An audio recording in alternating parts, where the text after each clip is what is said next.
Bonjour, alors dans cette vidéo, je vais vous expliquer comment on fait des petits palmiers avec de la pâte feuilletée que j'ai ici. Une recette que vous allez trouver dans une précédente vidéo. Il me faut un peu de sucre, il me faut de la farine donc pour éviter que ça colle. Il me faut un jaune d'œuf délié avec un petit peu d'eau. Et on va vous expliquer tout ça. C'est très facile. On prend votre pâte feuilletée, l'idée c'est de faire un gros rectangle qui va mesurer environ 5 mm d'épaisseur.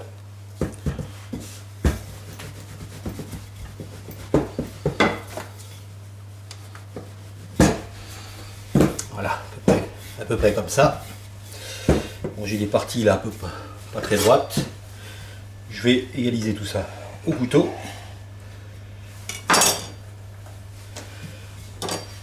Là pareil. Voilà. Après, on prend à peu près le milieu, qu'on marque légèrement. On badigeonne de mélange jaune et eau.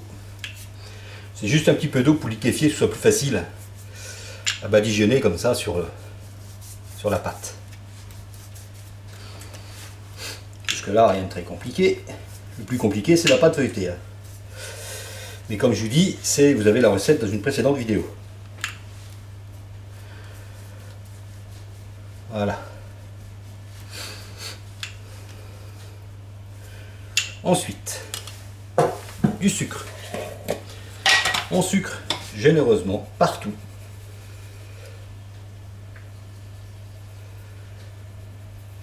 On recouvre.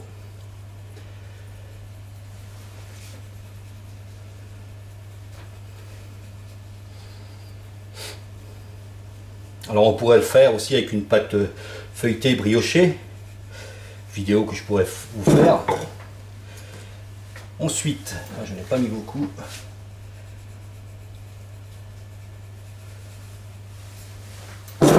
Ensuite, donc le milieu est là, on repère donc la marque que l'on a fait et on roule. En passant bien le départ. Il ne s'agirait pas d'avoir un trou au milieu de votre palmier. On pourrait aussi mettre du chocolat. C'est pas mal le chocolat aussi. Voilà, on prend le milieu. Voilà, ce qu'on peut faire aussi, c'est dorer au fur et à mesure. Comme ça. Hop, on fait la même chose de l'autre côté.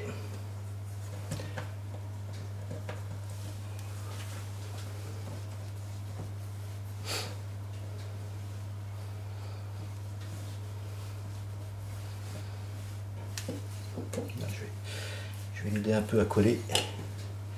Il veut pas coller. Si, voilà. Hop. Et on roule jusqu'à faire deux oreillettes, deux gros rouleaux à peu près identiques.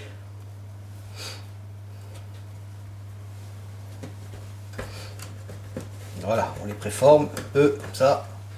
On leur donne un petit peu d'épaisseur. Hop.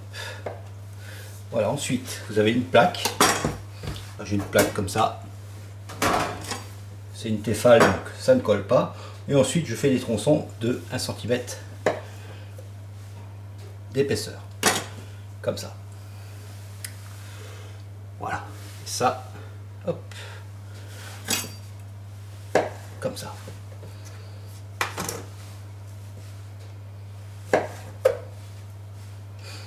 Et c'est pas très compliqué. Vous avez fait préchauffer votre four à 180 degrés et ils vont y rester pendant une demi-heure.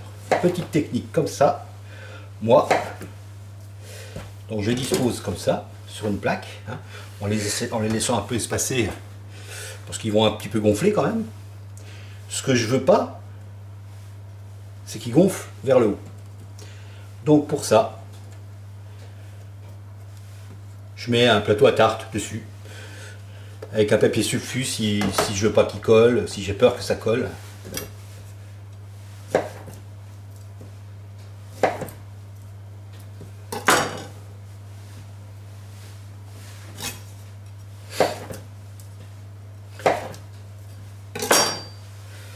Hop, voyez. Voilà.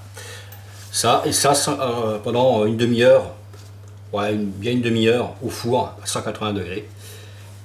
Et je mets une petite plaque. Je mets une petite plaque dessus, là, comme ça. Un petit plateau à tarte que je vais mettre dessus comme ça. Avec un porte, c'est mieux.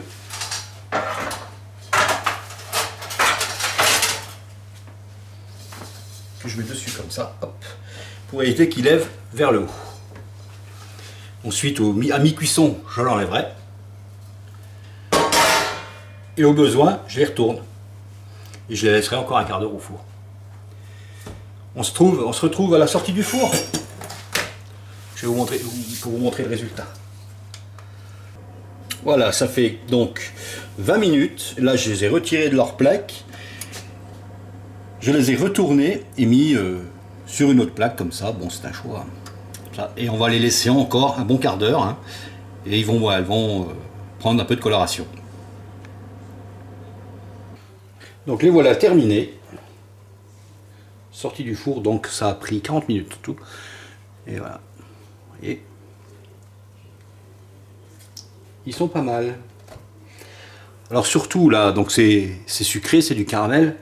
Ça a caramélisé un peu, on les laisse pas sur la plaque. Il faut ou les mettre sur une grille, ou vous faites comme moi, on les range là en quinconce comme ça. Sinon, en les laissant sur la plaque, ça va adhérer, coller, et après vous n'arriverez plus à les décoller, ça va les déchirer. Là, ils sont bien dorés. Ils sont bien dorés. Ils sont magnifiques. Allez, c'est à vous maintenant.